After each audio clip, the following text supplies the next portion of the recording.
નમસ્કાર દર્શક મિત્રો. પાકિસ્તાનના સૈન્યના વડા ફિલ્ડ માર્શલ મુનીર ફ્લોરિડાના ટેમ્પા ખાતે એક પંચતારક હોટેલમાં એમના માનમાં ત્યાંના પાકિસ્તાનના જે માનદ કાઉન્સિલ છે એમણે એક રાત્રિ ભોજ સમારંભ યોજ્યો હતો. તેમાં બોલી રહ્યા હતા. 3 મુદ્દા એમણે કહ્યા જે ટૂંકાણમાં મારી ભૂમિકા બાંધતા મારે કહેવા છે. પહેલો મુદ્દો એમ કહ્યો કે ભારત છે એ ચમચમાતી મર્સિડીઝ જે શોરૂમમાંથી બહાર નીકળી હોય એવો છે અને અમે પેલી મેટલ ભરીને જતું ડમ્પરિયું હોય એવું ડમ્પરિયું છીએ. હવે તમે વિચારી શકો કેમ કે ડમ્પર અને મર્સિડીઝ ભટકાય એકબીજાના સામસામે તો કોનો કચ્ચરગાળ નીકળી જાય. આ એક વાત કહી. બીજી વાત એમણે એવી કહી જે કુરાન જે પવિત્ર કુરાન જે મુસ્લિમ એટલે ઇસ્લામનું પવિત્ર ગ્રંથ છે એને ટાંકીને એમણે એવું કહ્યું કે એક વખતે યુદ્ધમાં મોટા મોટા હાથીઓને ઉતારવામાં આવ્યા હતા અને ત્યારે માલિકે નાના નાના પક્ષીઓને કાંકરાઓ લઈને એમના ઉપર મોકલ્યા વરસાદ કરવા અને કાંકરાઓ એવા ઘાતક પુરવાર થાય કે પેલા હાથીઓનો કચ્ચર ઘાણ નીકળી ગયો. ત્રીજું એમણે એવું કહ્યું કે પાકિસ્તાન સાથે લડાઈ ઈચ્છનાર કોઈ પણ દેશ એ ધ્યાનમાં રાખે કે અમે પણ અણુ શસ્ત્રોની તાકાત ધરાવીએ છીએ અને જો અમને લાગશે કે હવે છેવટે બધું જ અમારું ડૂબવા બેઠું છે તો અમે અમારી સાથે અડધો અડધ દુનિયાને ડૂબાડી દઈશું. અને ચોથું એમણે કહ્યું કે ભારત સિંધુ કરાર પ્રમાણે પાણી નહીં આપી અને જો ત્યાં બંધ બાંધશે સિંધુ નદીના પાણી રોકતો તો મિસાઇલો તો અમારી પાસે પણ છે, અમે મિસાઇલોથી બંધ ઉડાડી દઈશું. આ 4 વાત એમણે એમના માનમાં યોજાયેલ રાત્રિ ભોજ સમારંભમાં ઉચ્ચારી. એમાંથી આ જે વાત છે પંખીઓએ નાના નાના કાંકરાઓ હાથીઓ ઉપર ફેંક્યા અને હાથી નો કચ્ચર ઘાણ નીકળી ગયો એ સંદર્ભિત વાત છે. ભારતમાં આવા હાથી કોણ? હાથી એટલે શ્રીમંતાઈ સત્તા બંને ભેગા થઈને એનું પ્રતીક એટલે હાથી. તો આ શેના સંદર્ભમાં કહ્યું એ મુદ્દે આપણે આજે હિમાંશુભાઈ સાથે વાત કરવી છે. પછી જરૂર રહેશે અને સમય હશે તો બીજા 3 મુદ્દા જે રહે છે એમાંથી એકાદ મુદ્દા વિશે વાત કરીશું. પણ આ મુદ્દે જ ઘણું બધું કહી શકાય એવું છે. એટલે હિમાંશુભાઈ આપની પાસે આવવા માંગીશું કે આપ આને કઈ રીતે જુઓ છો? નમસ્કાર ધ રિયલ ડિબેટના દર્શકોને, જે કોઈ આ શો જોઈ રહ્યું છે, આપને, આપની ટીમને, સૌ કોઈને. સાહેબ, આને એવું કહેવામાં આવે છે કે એન્ટી ઇન્ડિયા રેટોરિક છે અને આ બધી વાત છે કે ભાઈ આ પ્રકારે આખા નિવેદનો ચાલુ થયા છે. પણ હંમેશા એક વાત આવતી હતી, મને ખ્યાલ છે કે રિફાઇનરી જ્યારે આવી અને ત્યારે આ પ્રશ્ન હતો કે ભાઈ પાકિસ્તાનથી આટલી પ્રોક્સિમિટીમાં કેવી રીતના તમે કરો, ત્યારે એક વર્ગ એવું કહેતો કે ધીરુભાઈએ અમેરિકામાંથી રૂપિયા લઈને રિફાઇનરીમાં નાખ્યા છે એટલે જેથી કરીને કાલ સવારે પાકિસ્તાન કાંઈ કરે તો અમેરિકાના રૂપિયા લાગેલા છે એટલે પાકિસ્તાનને રોકી દેવામાં આવે. બહુ પ્લેન કન્ટેક્સની ભાષામાં જો કહું તો આવી એક જેને કહી શકાય ક્યારેય પણ ચર્ચાઓ થતી તો આ લોકચર્ચા, લોકમુખે આ વસ્તુ ચર્ચાતી કે એમાં રૂપિયા અમેરિકાને લાગ્યા છે એટલે પાકિસ્તાન કંટ્રોલમાં છે. હવે આજે આ રેટોરિક છે એ આખો જેને કહી શકો તમે કે એ કચરાના ડબ્બામાં ફેંકાઈ. કારણ કે આ વાત કરવામાં આવી પાકિસ્તાની ડાયાસ્પોરાના એક ફંક્શનમાં તામ્પામાં અને ત્યાં મુનીર આ વાત કહી રહ્યા છે. મુનીર જે રીતના વાત કહી રહ્યા છે કે આ થશે, આ બધું થશે, તો મુનીરને મિડલ ઈસ્ટ મોનિટરે એટલે ત્યાંનું જે એક લિબરલ જે ઓલું છે ગ્રુપ મિડલ ઇસ્ટનું જે લોકો ચલાવે છે, એ લોકોએ મુનીરને યુનિફોર્મમાં ઓસામા બિન લાદેન કીધો છે. અને આ જે પ્રોવોકેટિવ સ્ટેટમેન્ટ છે, આ સ્ટેટમેન્ટ એવા છે કે ભાઈ અમે તો રેતી ભરેલું ડમ્પર ટ્રક છીએ અને તમે મર્સિડીઝ બેન્ઝ છો. આ પ્રકારનું જે પ્રોવોકેશન કે આ પ્રકારની જે વાતો હતી ને કે અમારે ખોવાનું કાંઈ નથી જો અમારે કાંઈ કરવાનું આવે તો, આ આજ સુધી નરેટિવ પાકિસ્તાનનો ખુલ્લેઆમ નહોતો. એટલે ઘણી બધી વાતને હવે બહુ સ્પષ્ટપણે સમર્થન મળી રહ્યું છે કે પાકિસ્તાન ખાલી ટેરરિઝમ સ્પોન્સર નથી કરતું, પણ પાકિસ્તાન હવે થ્રેટ આપી રહ્યું છે ઇકોનોમિક એસેટ્સ ટાર્ગેટ કરવાની ભારતમાં, જેમાં એક જમાનામાં એમ કહેવાતું હતું કે ભાઈ ધીરુભાઈ એ સિપ્તતા વાપરી, ધીરુભાઈ ચતુરાઈ વાપરીને અમેરિકાના રૂપિયા આમાં લગાવડાવ્યા છે. હવે અમેરિકાના ઇન્વેસ્ટમેન્ટના ડેટાની જો હું સ્ટડીની વાત કરું તો એમાં ઘણા બધા રૂપિયા પાછલા વર્ષોની અંદર રિલાયન્સ ગ્રુપની અંદર લાગ્યા છે. અને refinery is one of the key assets. પણ રિફાઇનરી ને જો ટાર્ગેટ કરવાની વાત આવતી હોય તો શું કામ લાઇટલી ના લેવી જોઈએ કોઈએ, ગવર્મેન્ટથી માંડીને સિક્યોરિટી એજન્સીસ કોઈએ એના 2-3 જે ઘટનાઓને ઉદાહરણો છે એ હું તમને કહેવા માંગુ છું. હાલમાં મે 9, 2025 ના રોજ એક પાકિસ્તાની ડ્રોન છે એ એમ કે was reported to have been sighted at Jamnagar around 4 AM, સવારના 4 વાગે એક પાકિસ્તાની ડ્રોન ત્યાં સાઇટ થયું હતું અને ત્યાં નજર આવ્યું હતું. એવી એક વાત અખબારોમાં, સમાચારોમાં બધે હતી. આપણે મે મહિનાની જો વાત કરતા હોય 2024ની, તો ઓબ્વિયસલી 2025ની તો ઓબ્વિયસલી ત્યારે ઓપરેશન સિંદૂર ને આ બધી હજી તૈયારીઓ ચાલી રહી હતી. એટલે ત્યારે શું એ ડ્રોન ત્યાં રેકી કરવા આવ્યું હતું, શું હતું? Subsequently the drone was shot down, એટલે ડ્રોનને પછાડી મારી નાખવા, એટલે એને તોડી પાડવામાં આવ્યું હતું by the Indian arm forces. This incident led back to a blackout being enforced across the parts of Jamnagar as precautionary security measure. Additionally, 3 more drones were shot down in Kutch district on the same day, indicating heightened security concerns in the region. થોડું ગુજરાતી તરફ જરા વલણ હા, નાખો તો શું? એટલે એમાં શું છે, હું તમને આખું એક જ સેકન્ડમાં તમને કરી આપું.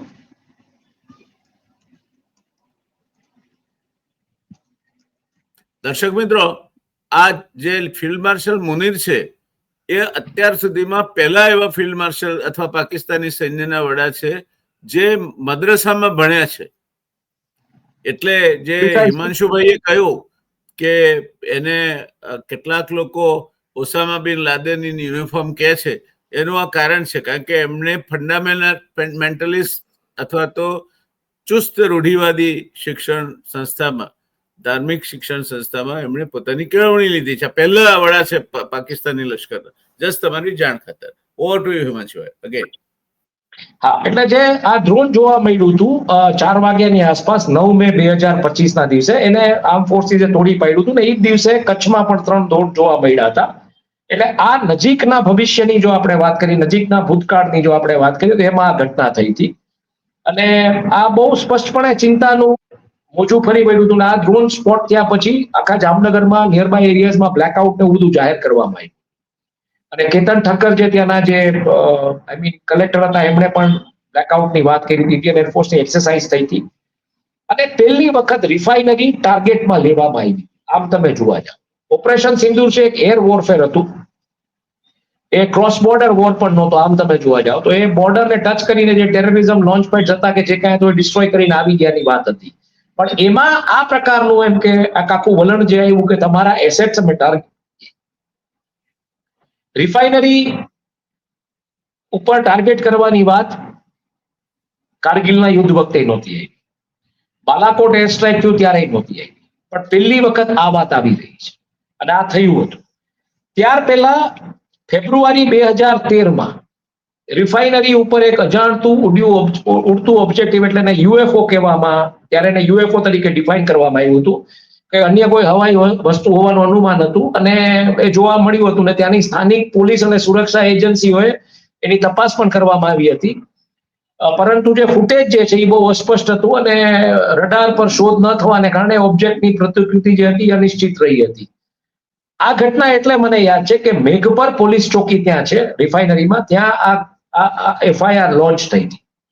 રિલાયન્સ ઇન્ડસ્ટ્રીઝ લિમિટેડના અધિકારીઓ જનરલી મીડિયાને દૂર રાખે. મોટા ભાગના કોઈ સમાચાર હોય, બીજું ત્રીજું હોય, ત્યાં આગ લાગી હોય કે કોઈ એવી કોઈ હસ્તીઓ આવવાની હોય તો વિઝિટ કરવા માટેની કે આપણે કોઈ પરમિશન માંગીએ ફૂટેજ માટે તો દૂર રાખે મીડિયાને. પણ આમાં રિલાયન્સ ઇન્ડસ્ટ્રીઝના લોકોએ સામેથી વિગતો મીડિયાને આપી હતી. In the sense Meghpar police ચોકીનો નંબર શેર કર્યો હતો, મેઘપરના જે પીઆઈ હતા એનો નંબર શેર કર્યો હતો ને કે ભાઈ એમની સાથે તમે વાત કરીને આ બધું જોઈ લો. પણ ઈ થયું હતું એટલે 2013માં આવું એક ઓબ્જેક્ટ સ્પોટ થયું હતું, 2025માં ઓબ્જેક્ટ સ્પોટ થયું છે અને પહેલી વખત રિફાઇનરી જે છે ઈ આ રીતના દુશ્મન દેશના રડાર ઉપર કે ટાર્ગેટમાં આવી રહી છે. અને એવી જમીન ઉપર વાત થઈ રહી છે જ્યાં આમ તમે જોવા જાઓ તો અમેરિકાનો રૂપિયો ઈ કંપનીમાં લાગેલો છે અને માત્ર રિલાયન્સ ઇન્ડસ્ટ્રીઝની ઈ રિફાઇનરીમાં નહીં, Reliance industries limited as a flagship company, એના ટેલિકોમના વેન્ચરમાં પણ પૈસા લાગેલા છે, એના રિટેલના પણ વેન્ચરમાં પૈસા લાગેલા છે. એની પણ હું વિગતો આપું છું. એટલે જે મુનીરે જે સ્ટેટમેન્ટ આપ્યું છે પાકિસ્તાન અમેરિકાના ટામ્પામાં પાકિસ્તાની ડાયસ્પોરાને સંબોધતા, ઈ જરાય હલકેથી લેવાની જરૂર નથી. ઈ પણ એવી ભૂમિ ઉપર કે જ્યાં ટેરરિસ્ટે 9/11 ની ઘટનાને અંજામ આપ્યો. એટલે આજકાલના જમાનામાં આવી બધી વોરફેરની કે આવી સ્ટ્રેટેજીસ કે આ બધું છે એ કોક ક્યાંકથી કોકને ટ્રેન કરતું હોય, કઈ રીતના કરતું હોય ખબર નથી આપણને. પણ આને જરાય લાઇટલી ના લેવું જોઈએ. કારણ કે જેમ તમે વાત કરી એમના બેકગ્રાઉન્ડની, તમે આખી વાત કરી કે ભાઈ મદ્રાસામાં ભણીને આવ્યા છે અને એક પ્રકારની કટ્ટરવાદી વિચારધારા છે. અને મિડલ ઇસ્ટ મોનિટરે જે મેમોએ જે આખો આર્ટિકલ એના માટે લખ્યો હતો કે હી ઇઝ ઓસામા બિન લાદેન ઇન યુનિફોર્મ, એટલે એની જે માનસિકતા છે ઓસામા બિન લાદેન જેવી યુનિફોર્મમાં રહેલો ઓસામા બિન લાદેન છે અને એટલે ને આપણે લાઇટલી નથી લઈ શકતા.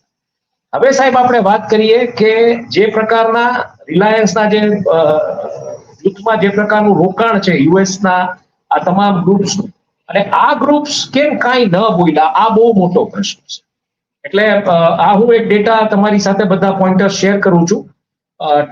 જે 2020 થી એટલે કોરોના કાળ દરમિયાન તમને ખ્યાલ હોય તો આ બધું ઇન્વેસ્ટમેન્ટ રિલાયન્સ જૂથમાં જુદી જુદી રીતે આવ્યું હતું અને એ એક ડેટા હું તમારી સાથે શેર કરું છું. એક જ મિનિટ.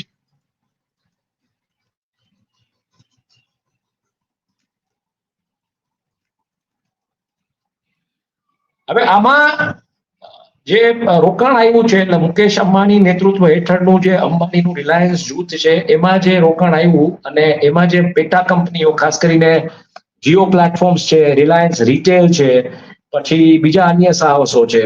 જીઓ પ્લેટફોર્મ્સમાં યુએસ આધારિત પ્રાઇવેટ ઇક્વિટી ફર્મ્સ અને ટેક કંપનીઓએ રિલાયન્સ ડિજિટલ અને ટેલિકોમ એ વિભાગના જીઓના પ્લેટફોર્મમાં ભારે રોકાણ કર્યું છે.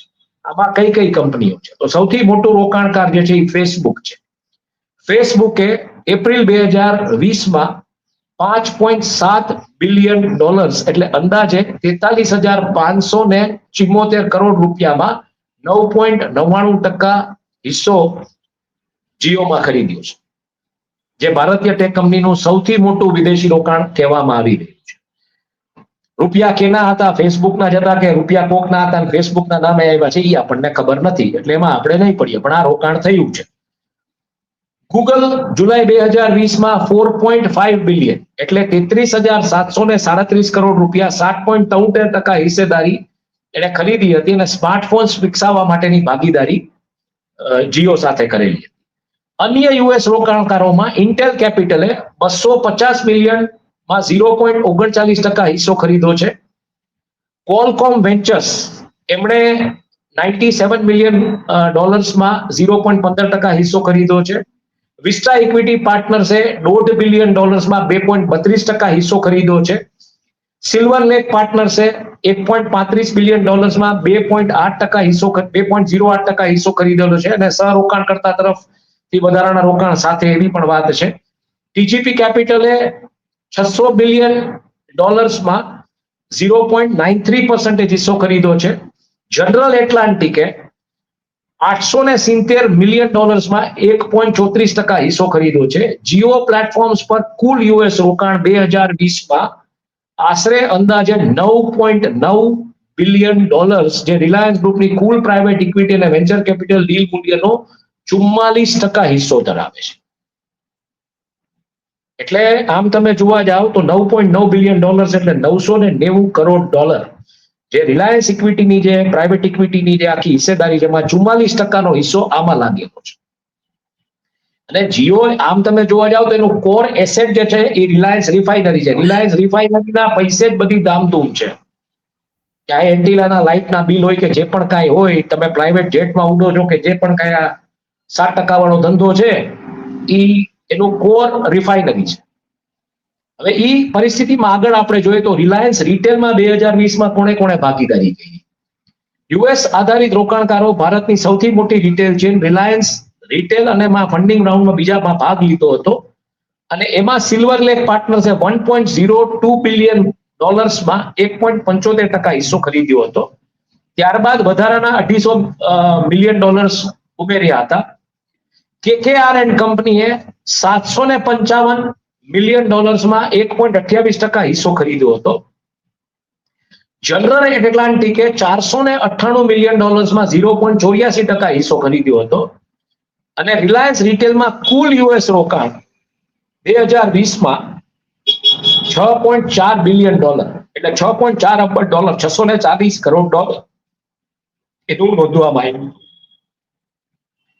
રિલાયન્સ ડિજિટલ ફાઇબર ઇન્ફ્રાસ્ટ્રક્ચર ટ્રસ્ટમાં 2020માં યુએસ આધારિત રોકાણકારોએ રિલાયન્સ ફાઇબર ઓપ્ટિક અને ડેટા સેન્ટરમાં પહેલને ટેકો આપવા $1 બિલિયનનું રોકાણ કર્યું. $100 કરોડ રોકાણ ડિજિટલ ફાઇબર ઇન્ફ્રાસ્ટ્રક્ચર ટ્રસ્ટમાં કરવામાં આવ્યું છે યુએસના રોકાણકારો તરફથી.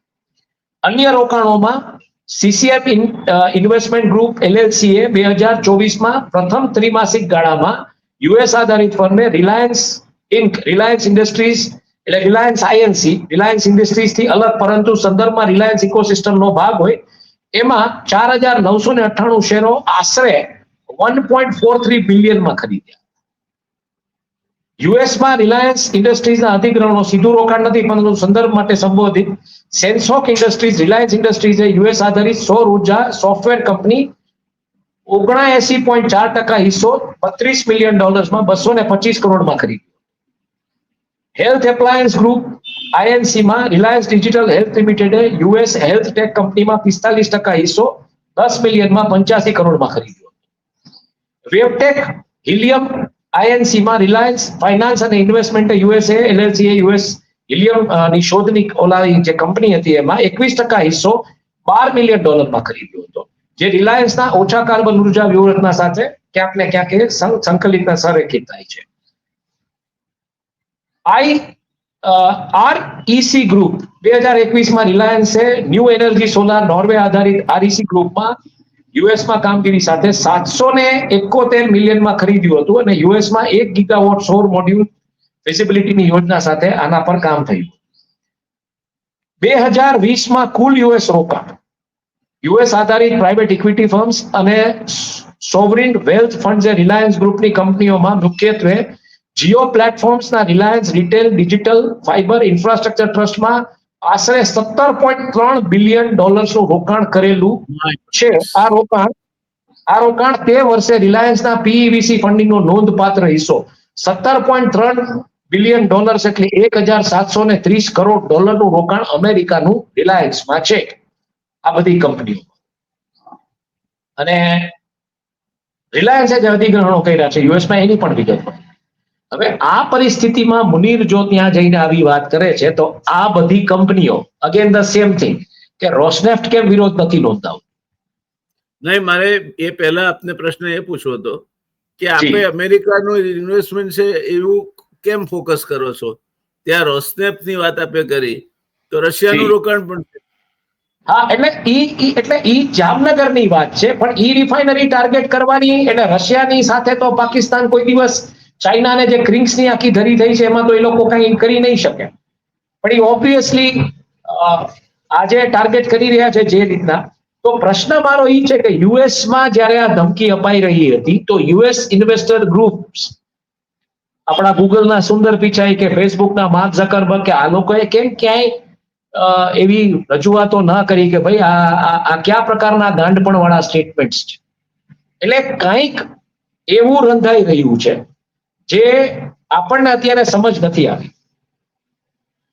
શું રિલાયન્સ માથે કદાચ માની લો કે કોઈ પણ કારણોસર આવો કોઈ નજીવો કાંઈ માની લો કે તણખો જઈ રહ્યો કે કાંઈ પણ થયું તો વ્યાસ સાહેબ મારે તો આમાં પછી જેને કહી શકો કે સુરતના આરીસો દેખાડવા જેવી વાત થાય, પણ આપ જ કયો કઈ પરિસ્થિતિ સર્જાય આર્થિક રીતે, સ્ટોક માર્કેટની દ્રષ્ટિએ, બધી રીતે એક તણખો માત્ર કેવડી અસરો આવે, અને શું રિલાયન્સને તોડવાની કોઈ ચોક્કસ યોજનાઓ ચાલી રહી છે કે રિલાયન્સને ઈ લેવલે તોડી નાખવું કે જેથી કરીને પછી જે રિલાયન્સની સ્ટ્રેટેજી રહી છે હંમેશા કે જ્યારે એને કાંઈ હસ્તાંતરિત કરવું હોય તો એનું હાડ માંસ ચામડું બધું કાઢી નાખે અને પછી ખાલી હાડપિંજરના ભાવે ઉપાડે.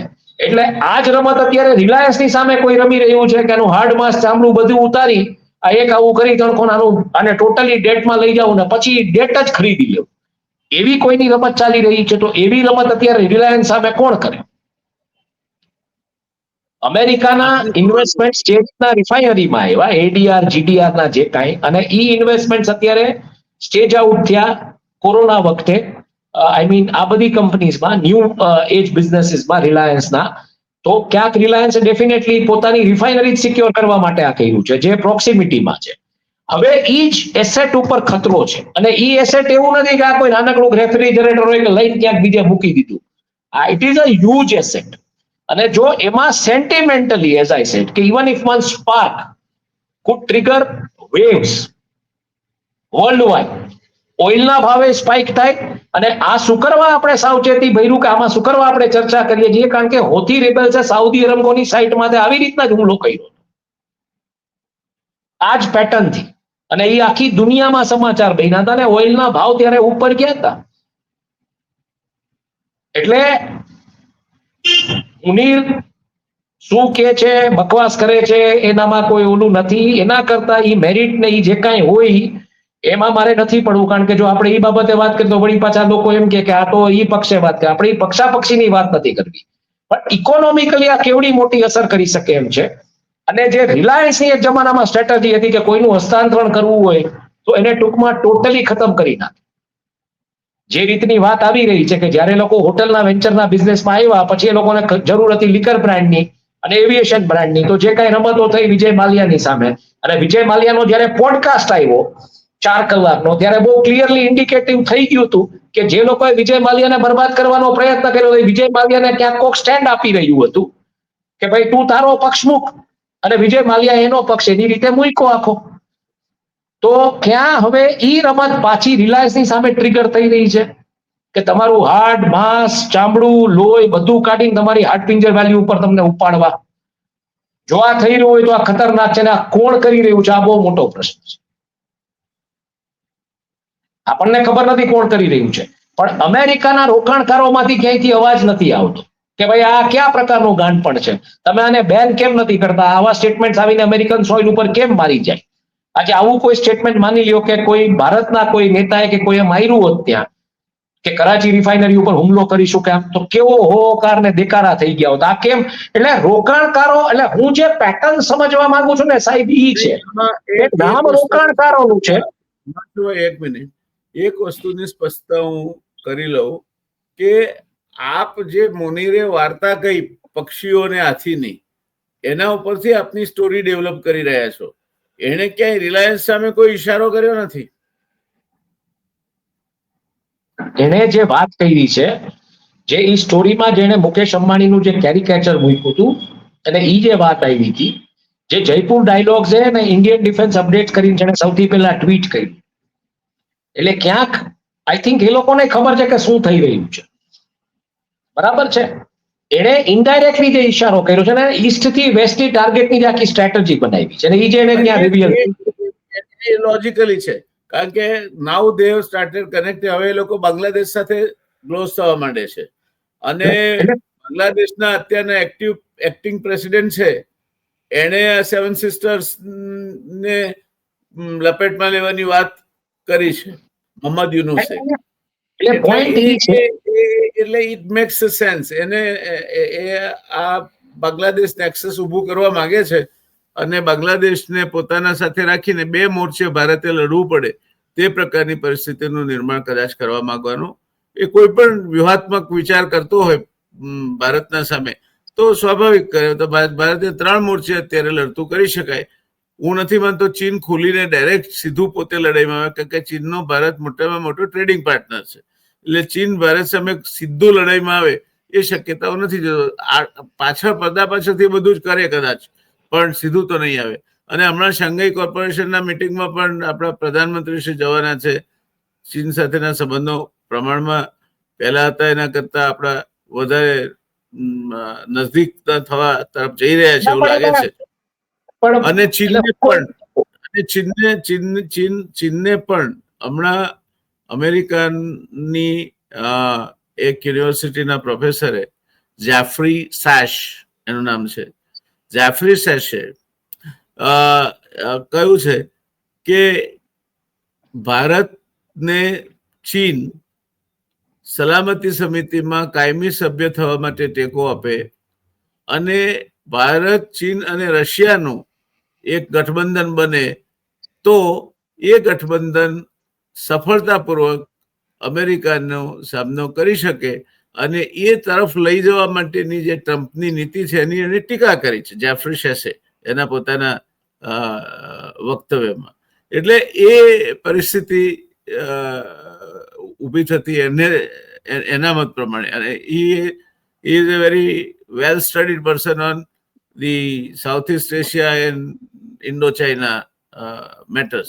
એટલે આ એક વાત એની આ લોજિકને સમજાવતી પ્રોફેસર જેફરી સેશની એક વાર્તા પર આવી છે અને એમણે આ મુદ્દે આ પ્રમાણેનો તર્ક આપ્યો છે. પ્લીઝ ગો હેડ, આગળ વધો. અને પોઈન્ટ એ છે કે I am not an expert on some diplomatic relations કે આ બધું, પણ હું બહુ સ્પષ્ટપણે માનું છું કે ક્રિંક્સની જે ધરી થઈ છે, China, Russia, Iran, north Korea અને સાઉદી અરેબિયા, એમાં ક્યાંય ભારતને ક્યાંય સમાવિષ્ટ કરવામાં નથી આવ્યું. અત્યારે નથી આવ્યું, બિલકુલ નહીં. બરાબર છે. અને ભવિષ્યમાં હું ચાઇના છે ને, China can never be reliable on any context. મારું બહુ ક્લિયર ઓપિનિયન છે. એમાં we may agree to disagree. રાજનીતિમાં કાયમી દુશ્મન પણ કોઈ નથી હોતું, કાયમી મિત્ર પણ નથી હોતું. જો આપણે દલાઈ લામાને રાજ્યાશ્રય આપ્યો અને દલાઈ લામાએ સામે રીતે રાજ્યાશ્રય આપો ત્યાં સુધી વાંધો નથી હોતો, પણ જે દેશ રાજ્યાશ્રય આપે એ દેશની ભૂમિ પરથી પછી જેને રાજ્યાશ્રય અપાયો હોય, જેમ બાંગ્લાદેશના વડાપ્રધાન ભાગીને આપણા ત્યાં આવે, પણ એ કોઈ સ્ટેટમેન્ટ કે રાજકીય પ્રવૃત્તિ ભારતની ભૂમિ પરથી નથી કરતા. પણ દલાઈ લામાએ તો પોતે એક રાજકીય સ્ટેટના વડા હોય તે રીતે ધર્મશાળામાંથી પોતાનું હેડક્વાર્ટર બનાવીને પ્રવૃત્તિ ચાલુ કરી. એણે ચીનને છંછેડ્યું, પરિણામે 1962 યુદ્ધ થયું ને એ પછી પરિસ્થિતિ વખતથી ચાલી. એમાં એક કારણ આપણા ચીન વચ્ચેની સરહદ પણ ડિમાર્કેટ નથી. એક part of it is મેકમોહન line, જેને ચીન માનતું નથી કારણ કે ચીનને સહી નથી કરી એમાં એ ટ્રીટીમાં. એટલે આ બધી બાબતોના ગૂંચવાડામાં આપણા સંબંધો ગૂંચવાયેલા છે. પણ એવી પરિસ્થિતિ ઊભી થાય તો અમેરિકા જો ચીન સામે ભારતનો કે બીજાનો ઉપયોગ કરવા માંગતું હોય તો હું એવું નથી માનતો કે આ નવા સમીકરણો જે જેફરી સેશ કે છે એવા ન ઉભા થાય. થઈ શકે, ના પણ થઈ શકે, પણ એને ફોર શ્યોર કશું ન કહી શકાય કારણ કે રાજનીતિમાં કાયમી ધોરણે કોઈનું મિત્ર નથી. આપણે જો આપને હિમાંશુભાઈ સાદો દાખલો આપો, આપણે માલદીવ્સની કેટલા બધા એના માથે માટલા ધોયા હતા. આજે આપણી કહેવાતી વોટ્સએપ યુનિવર્સિટીની ગેંગ છે, એણે માલદીવ્સના માથે માટલા ધોયા. મેક યોર ટ્રીપે પોતાના બધા બુકિંગ કેન્સલ કરી નાખ્યા. 2 ફિલ્મોના શૂટિંગ ચાલતા હતા એ કેન્સલ થઈ ગયા અને માલદીવના વિકલ્પે અંદામાન નિકોબાર વિકસાવવાની વાત થઈ. આ બધું થયું અને પછી હમણાં આપણા પ્રધાનમંત્રી માલદીવની મુલાકાતે પણ જઈ આવ્યા અને માલદીવને આપણે સારી એવી લાઇન ઓફ ક્રેડિટ પણ આપી અને માલદીવ સાથે આપણે ઘણા બધા કરારો પણ કર્યા છે. એટલે એ દુશ્મની કાયમી નહોતી. એ જ માલદીવના વડાપ્રધાન છે જેને સ્લોગન આપ્યું હતું કે ભારતને બગાડો, ભારતને માલદીવથી હાંકી કાઢો. એટલે આ બદલાતા જતા પરિપ્રેક્ષમાં કદાચ ચીનને અનુકૂળ આવે તો આવું બની શકે એવી એક કલ્પના પણ ગંભીરતાથી તપાસવા જેવી છે. એટલું જ મારો કહેવાનો મતલબ એ થશે જેવું કહેવાનો અર્થ પણ નથી. જેફરી સેશ કહે છે એનો તર્ક છે, આપણે આપણો તર્ક હોઈ શકે, પણ એક cardinal principal of diplomacy is that nobody is your permanent friend and neither a permanent enemy. એટલે એ ક્યારેય તમારો કાયમી મિત્ર નથી, ક્યારેય તમારો કાયમી દુશ્મન નથી. That I agree. પણ ક્રિંક્સની જે આખી ધરી છે એમાં ક્યાંય ભારતનો સમાવિષ્ટ કરવામાં નથી આવ્યો. હાલ પૂરતો આનું ટ્રેડ થાય છે, ઓઇલ ટ્રેડ થાય છે રશિયા સાથે, તો એક સમય પછી કરન્સી લેવાની તમારી ના પાડી દે છે, તમારે યુઆનમાં કરવું પડે છે. અને આ બધી વિગતો આમ તમે જોવા જાવ તો સિક્રેટ ક્લોઝ ડોર્સમાં જ્યારે ડીલ થઈ હોય ત્યારે આ વિગતો જે રીતના બહાર આવે છે, જે આખો એક માહોલ જે સર્જાય છે, જે કોર્પોરેટના યુદ્ધના જે કોર્પોરેટ્સ લડી રહ્યા હતા એને કારણે આવી ડિપ્લોમેટિક વિગતો પણ બહાર આવવાની ચાલુ થઈ ગઈ. જે ભારતમાં કોઈ દિવસ બન્યું નથી. આમ તમે જોવા જાવ કે ડિપ્લોમેટિક વિગતો આ લેવલે બહાર આવે અને કોર્પોરેટ જૂથો જેની પાછળ હોય, આ બહુ સ્પષ્ટ સંકેત છે. એટલે આ પરિસ્થિતિમાં મને ક્યાંક એવું લાગે છે, એટલે મારો again coming to the same point, જેમ રશિયન ઓઇલના ટ્રેડ ઉપર જે પ્રકારના પ્રતિબંધની વાત આવી અને રોસ્નેફ્ટ એમ કીધું કે અમે નીકળી જશું, અમારો હિસ્સો કાઢી નાખશું. રોસ્નેફ્ટ ક્યાંય કઈ ફરિયાદ ના કરી, એટલે શંકા ઉપજાવે છે કે પૈસા રોસ્નેફ્ટ ના જ હતા કે પૈસા બીજા કોકના હતા, સિક્કો રોસ્નેફ્ટનો હતો. આ કેસમાં અગેન ધ સેમ થિંગ, આટલી હેડ સ્પીચ આપવામાં આવી. ફર્ગેટ અમેરિકન ઇન્વેસ્ટર્સ, તમે અમેરિકન ઇન્વેસ્ટર્સ એક વખત માટે ભૂલી જાઓ. અમેરિકન ઇન્વેસ્ટર સિવાય રિલાયન્સ ગ્રુપમાં મુબાદલા ઇન્વેસ્ટમેન્ટ યુએઈની કંપની છે, અબુધાબી ઇન્વેસ્ટમેન્ટ ઓથોરિટી મિડલ ઇસ્ટની કંપની છે, Public Investment Fund PIF Saudi અરેબિયાએ રૂપિયા રોકેલા છે, બરાબર છે. એટલે significant chunk of the American petrodollar via Middle East એ પણ આમાં ઇન્વેસ્ટ કરવામાં આવ્યું છે. અને આમાંથી એક બંદો ટ્વીટ નથી કરતો, એક બંદો ફરિયાદ નથી કરતો, એક બંદો એમ નથી કહેતો કે ભાઈ આ તમારું બાપુજીનું બાડી બોબડીનું ખેતર નથી કે તમે આવી ધમકીઓ એક ડાયસ્પોરાની હાજરીમાં આપીને વયા જાઓ છો. અહીંયા અમારા રૂપિયા લાગેલા છે. નથી ઈ પ્રેશર બિલ્ટઅપ કરી શકતા ટ્રમ્પ ગવર્મેન્ટ ઉપર કે ભાઈ કેમ તમે આમાં કાંઈ કોઈ પ્રકારનું કે વ્હાઇટ હાઉસ ઉપર કે સેનેટ ઉપર કે ઓવલ ઓફિસ ઉપર કે ભાઈ કેમ તમે આમાં કાંઈ સ્ટેટમેન્ટ ઇસ્યુ નથી કરતા. તમે એક બાજુ કહો છો કે ભારત અને પાકિસ્તાનનું યુદ્ધ બે રોકાવડાવ્યું અને અહીંયા મુનીર આવીને આવા સ્ટેટમેન્ટ મારી જાય છે. અને આમાંથી આ રોકાણકારોમાંથી એક પણ રોકાણકાર બોલતો નથી. તો રૂપિયા આ રોકાણકારોના નથી ડૂબવાના એવું છે, રૂપિયા કોકના જે રોકાણકારોના સિક્કા છે. આ આખી એક નવી મોડસ ચાલુ થઈ છે વિદેશી રોકાણના નામે. આ બધા પ્રશ્નો છે અને આપણી પાસે પુરાવા નથી, પણ જ્યારે આવી ઘટનાઓ થાય છે, આમાં કોઈ પ્રતિકારાત્મક કોઈ વાત નથી આવતી એક પક્ષેથી, ત્યારે આ શંકા ઉપજાવે છે કે આ રૂપિયા કેના, જે 15 લાખ માથા દીઠ હતા સ્વિસ બેંકમાં આજે 45 લાખ થઈ ગયા છે. સાઉદી અરેમકો ની એક ચેર અપાઈ ગઈ હતી જેની ઘોષણા મુકેશ અંબાણીજીએ બોર્ડમાં ચેર અપાઈ ગઈ તેની ઘોષણા મુકેશ અંબાણીજી એન્યુઅલ જનરલ મીટિંગમાં કરી અને પછી સાઉદી અરેમકો સાથે કઈ ટાઈઅપ જ ના થયું. હવે સાઉદી અરેમકો પાછું આવી રહ્યું છે, રોસ્નેફ્ટનો સ્ટેક લેશે એવી વાતો આવી રહી છે. તો કહેવાનો પોઈન્ટ મારો એ છે કે રૂપિયા કેના છે ને સિક્કો કેના નામનો લાગે છે. અને શું આ ઇન્ટરનેશનલ લેવલે થઈ ગયું છે કે કન્ટ્રીના રૂપિયા આ રીતના કરપ્શનના મોડથી બહાર જાય પછી પાછા એ કોકનો સિક્કો લગાડીને પાછા આવે, જે અદાણીના કેસમાં ઓલરેડી થયું છે, જે હિન્ડનબર્ગે ડિક્લેર કરેલું છે. ઓવર ઇન્વોઇસિંગની આખી મેટર જે રીતના આપણે ચર્ચાઓ કરેલી છે.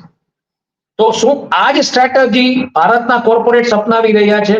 તો આ તો ટેક્સ ઇવેઝનની એક નવી મોડસ છે.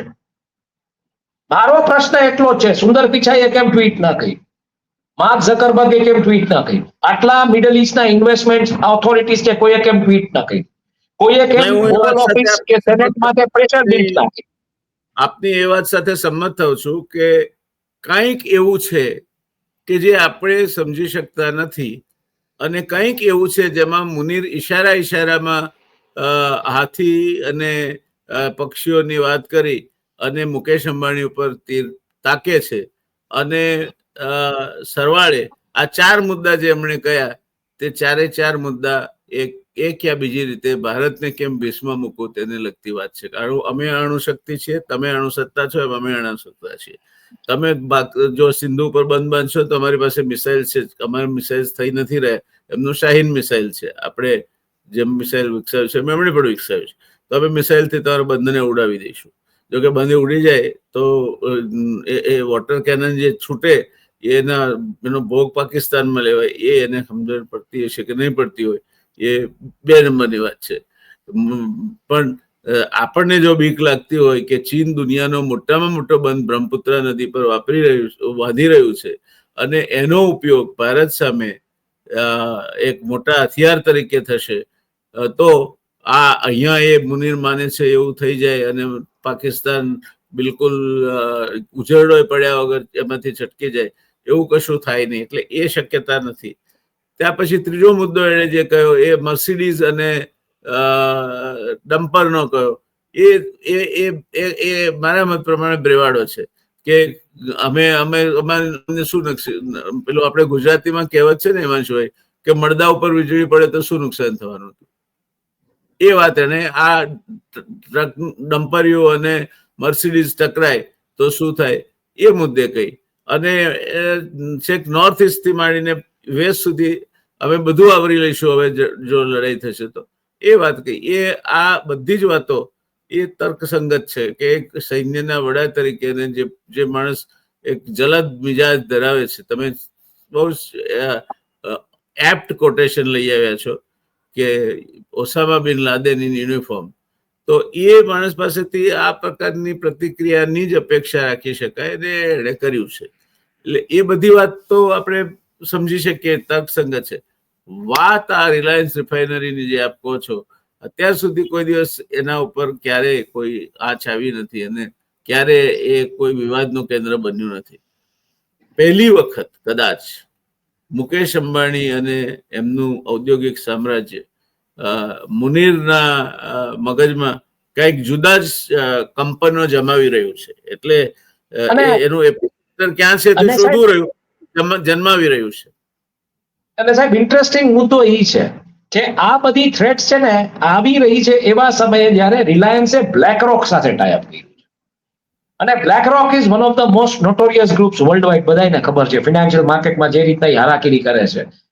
હવે આ બધા જયારે આંકડાઓ ભેગા કરીએ તો કંઈક સમજાતું નથી અને આમાંથી કોઈ અવાજ નથી ઉઠાવી રહ્યું. એટલે છે શું, આપણો ને આપણો પૈસો છે જે ત્યાં ગયો છે અને આ લોકોથી પાછો આવ્યો છે. રિલાયન્સ અને બ્લેક રોક્સ નું ટાઈઅપ, એના ઉપર જરા પ્રકાશ પાડો ને આપણા દર્શક મિત્રોના. એ લોકો બેસિકલી ઇન્વેસ્ટમેન્ટ માર્કેટમાં આવી રહ્યા છે. બ્લેક રોક છે જે પ્રકારે કલાદીન કરીને સોફ્ટવેર લઈ આવે છે ને આમાં અત્યારે વાત એવી આવે છે કે જે હાઈ નેટવર્થ ઇન્ડિવિજ્યુઅલ્સ છે એ લોકોને નાના રિટર્ન્સ જોતા નથી. એટલે આજે અલાદીન સોફ્ટવેર જે આખું કંઈક માર્કેટ સ્ટડી કરીને બધું તમને કરી દે છે. એટલે ક્યાંક કેપિટલ માર્કેટ આમ તમે જોવા જાઓ તો એમાં મોનોપોલાઇઝ કે કંટ્રોલ કરવાની વાત છે આઈડિયલી તમે જોવા જાઓ તો. બીજું, અને it will calculate the big data. એટલે તમારી પાસે at the end of the day બધી કંપનીઝના અર્નિંગ્સ થી માંડી બીજું ત્રીજું કોર્પોરેટ ફાઇલિંગ્સ આ બધાનું ડેટા એનાલિસિસ ફ્રેક્શન ઓફ સેકન્ડમાં તમને અવેલેબલ હશે. એટલે તમારી જે એક્વિઝિશનની સ્ટ્રેટેજીસ કે જે કાંઈ સી પ્રોબ્લેમ ઇઝ નોટ, ઠીક છે આ બધો ડેટા પબ્લિક ડોમેનમાં અવેલેબલ છે, તમે લ્યો ના લ્યો જે કાંઈ કરવું હોય કરો. આજે જ હું એક લિસ્ટ સ્ટડી કરી રહ્યો હતો રિયલ એસ્ટેટ, ઇન્ડિયામાં જે ટોપ 10 રિયલ એસ્ટેટ કંપનીઝ છે. Problem with Reliance is what? It is too big, but the returns are too small. And when I say that, તો હું તમને એમ કહું કે 7% રિટર્ન એટલે બેંકના વ્યાજ દર કરતા ડબલ, એનાથી જાજુ નહીં, 6.9% રિટર્ન, 11 લાખ કરોડનું ટર્નઓવર અને 69 એટલે 69,000 કરોડનો નફો, એટલે 6.9% રિટર્ન. એક સમયે જ્યારે રિફાઇનરી ચાલતું હતું ત્યારે રિલાયન્સ આઈટીની બસ મિસ કરી. કારણ કે suddenly Azim Premjis, I mean Narayana Murthys, these were the people who are becoming headlines અને ઓપ્ટિક્સ એમની આસપાસ બિલ્ડ થઈ ગયા. એમણે કોઈ દિવસ માર્કેટ મેનિપ્યુલેટ કરવાની જરૂર ન પડી. એમના સ્ટોક્સની વેલ્યુ ફંડામેન્ટલી સ્ટ્રોંગ. આપણે પાછલા દિવસોમાં જોયું કે કયા પ્રકારનું ઇન્ફોસિસની સામે જે વાતાવરણ ઊભું કરવામાં આવ્યું, વિપ્રોની સામે વાતાવરણ ઊભું કરવામાં આવ્યું, ટીસીએસની સામે તો તમે કરી શકો એમ નથી કારણ કે ટીસીએસ ફંડામેન્ટલી સ્ટ્રોંગ કંપની છે. પણ આ બધું થયું અને ત્યારે બહુ સ્પષ્ટ વાત આવતી હતી બોમ્બે ક્લબમાં, જે પ્રકારના બિઝનેસ સર્કિટના લોકો સાથે હું બેઠું છું, બિઝનેસ જર્નલિઝમમાં જે વાતો થઈ રહી છે, બિઝનેસ જર્નલિસ્ટે જ્યારે રિલાયન્સની વાત આવે તો થોડા વાત કરતા ડરે છે કે ભાઈ કોક કહી દેશે ને કોક ઓલું કરશે. પણ આપણે તો અહીંયા દ્વારકા બેઠા છીએ, આ 52 ગજની ધજાવાળો છે, આપણને કોઈ ડર નથી. એટલે આપણે બહુ સ્પષ્ટપણે કહીએ છીએ કે ઈ બસ મિસ કરી ગયા. પછી એ લોકોએ શું કર્યું કે આખી ટેલિકોમની જે ગેમમાં એ લોકો આવ્યા ને મફત ઇન્કમિંગ કરાયું. સારું છે, ભારતની પ્રજા માટે સારામાં સારું છે કે પોસ્ટકાર્ડ કરતા સસ્તા દરે કોલ થવો જોઈએ, એ બધું એને કહ્યું. અને આજે તો પરિસ્થિતિ એક આઉટ ગોઈંગ ઇન્કમિંગ બધું ફ્રી થઈ ગયું. એમાં પણ એ લોકો સક્સેસફુલ ન ગયા. અનિલ અંબાણીનું જે વેન્ચર હતું એ અલ્ટિમેટલી કઈ રીતના એન્ડ અપ થયું બ્રુટલી, રિલાયન્સ કમ્યુનિકેશન, એ બધાને ખબર છે. જે મોટી મોટી વાતો હતી કે ઓલા CBA માં ફોન્સ લઈને આવ્યા હતા, જે એક્સપિરિયન્સ અમે આપશું, એ માયલું કાંઈ ડિલિવર નહોતું. 500 રૂપિયામાં ફોન આપ્યા, પણ એ માયલું જે ડિલિવર થવું જોઈએ એ પ્રકારની કોઈ વાત જ નહીં. CBA માં ટેકનોલોજી સ્ક્રેપ નીકળી, ડાઉન ટુ ધ લાઈન. બરાબર છે. દુનિયા મુઠ્ઠી મેં ના થયું. હા, એ ના થયું. પછી સડનલી અત્યારે તમે જુઓ છો તો હું જે જોઉં છું, જે પ્રકારના રિટર્ન્સ ઈ કંપની આપી રહી છે, જે પ્રકારના રિટર્ન્સ અત્યારે ઇન્ફ્રાસ્ટ્રક્ચર, એટલે ઇન્ફ્રાસ્ટ્રક્ચરમાં ડેફિનેટલી ધીરુભાઈનું તો ફોકસ હતું. લાર્સન એન્ડ ટુબ્રોમાં જે પ્રકારનો ઇન્ટરેસ્ટ હતો ને, AM નાયક જે રીતના એક મોલ બનીને ઉભા હતા, એ ના થયું. બાકી એક જમાનામાં કદાચ L&T એકવાર થઈ ગયું હતી, એ સંભાવનાઓને શક્યતાઓ એને દેખાતું હતું ઇન્ફ્રાસ્ટ્રક્ચરમાં ફ્યુચર. હવે સડનલી એક પ્લેયર એવો આવે છે ઇન્ફ્રાસ્ટ્રક્ચરની દુનિયામાંથી કે જે 42-45% રિટર્ન, એટલે તમને ત્યારે રિયલાઇઝ થાય છે કે આપણે કેવડી મોટી બસ મિસ કરી ગયા. બરાબર છે. પછી તમે જે ઓપ્ટિક્સ બિલ્ડ કરો, જે કરો, બધી વાત સાચી. પછી ઈ જે બિઝનેસીસમાં છે, તમે ટોચના 100 અબજપતિઓ જુઓ ને દુનિયાના, હા, એમાં ટોપ 10, 15, 20 માં બધા majority are in the real estate areas. હા, અને બીજા નંબરમાં પછી તમને all of a sudden realise થાય છે કે આ તો રેસ હું મિસ કરી ગયો, ને તમે પછી રિન્યુએબલમાં આમાં તેમાં બધે આવો છો, પણ તમારો ક્યાંય મેળ પડતો નથી. કારણ કે જે ફર્સ્ટ જનરેશન એન્ટરપ્રિન્યોરે જે રીતના આખું આવડું ઊભું કર્યું, સેકન્ડ જનરેશન એન્ટરપ્રિન્યોરે મેન્ટેન કર્યું, થોડું બિલ્ટઅપ કર્યું, એમાં એની વેલ્યુએશન વધારી છે. એક પણ IPR તમે આજે મને દેખાડો, ઇન્ટેલેક્ચ્યુઅલ પ્રોપ્રાઇટરી એક્ટ, આવડા મોટા કેમિકલ્સ ત્યાં પ્રોસેસ થાય છે જામનગરમાં, તમે એક IPR મને દેખાડો. અને મારો આ જ વિરોધ છે ગુજરાતી બિઝનેસમેન સામે અને ગુજરાતી બિઝનેસ ફ્રેટર્નિટી સામે. એક IPR દેખાડો.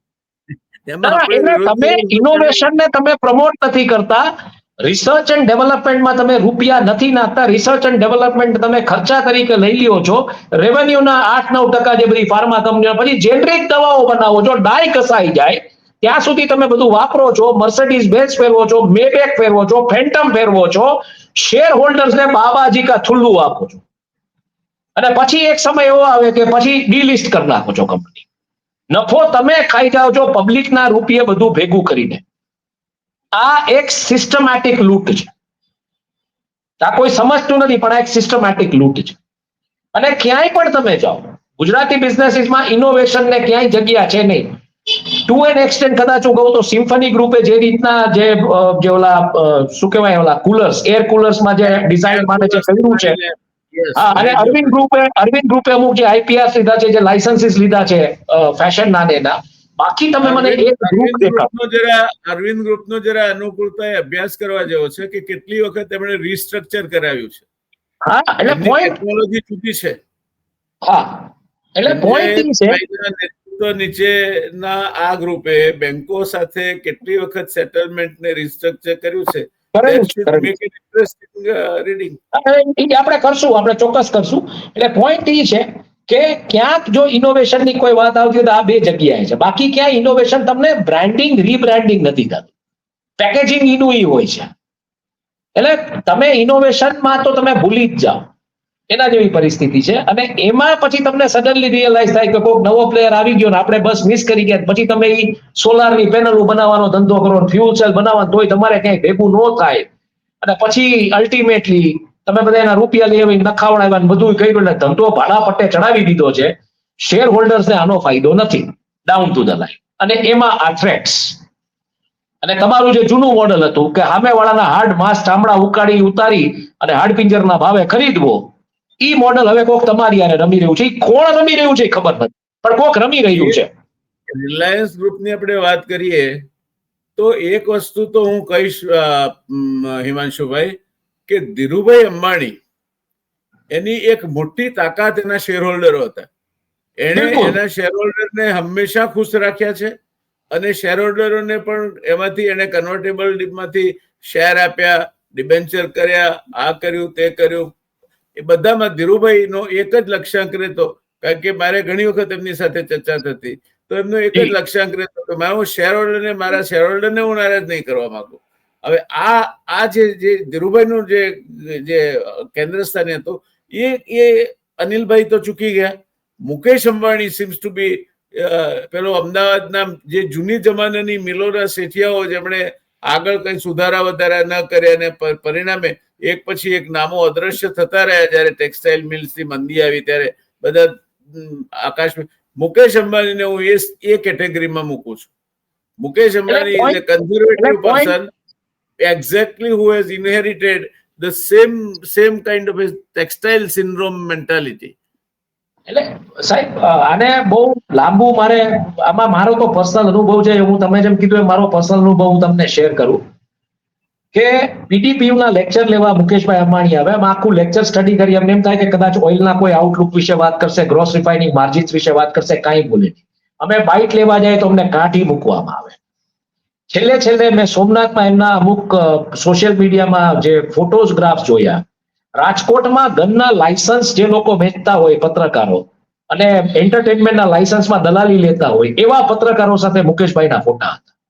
હવે આ સૂચવે છે કે મુકેશભાઈની આસપાસનું જે સર્કલ છે ને, let us not be too personal. મુકેશભાઈ માટે ઘણું I am not being personal. I am not being personal. I am not being એક minute, I am not being personal. એક minute, I am not being personal. I am not being personal. I am not being personal. I am telling કે એની આસપાસનું જે circle છે ને એ એવું છે.